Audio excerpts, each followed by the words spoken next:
Hi everybody, it's Christina from Card Making Magic. I wanted to share with you this box from the Papercraft Society. And this is a monthly subscription box. It will have a different designer each month that will be featured, but I'm so proud to be the first one.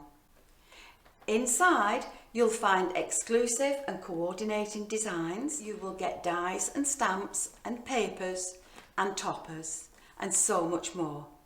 Now, if you wanted to know what designs the papers are in, just take a look at the front of the box and that will give you one idea.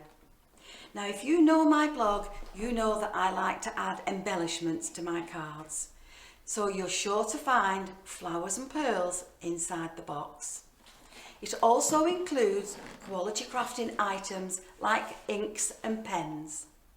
And those you can collect and build up to increase your own crafting stash.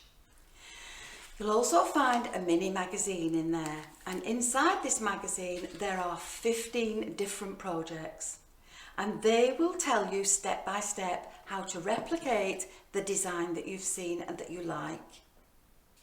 I will also be adding inspirational videos, and they will be exclusive to people that are in the Papercraft Society. So if you wanted more information, take a look at craftstash.co.uk/Papercraft Society. So I hope you've enjoyed this short introductory video, and if you have, be sure to join me for the next ones. I'll see you again soon. Bye for now.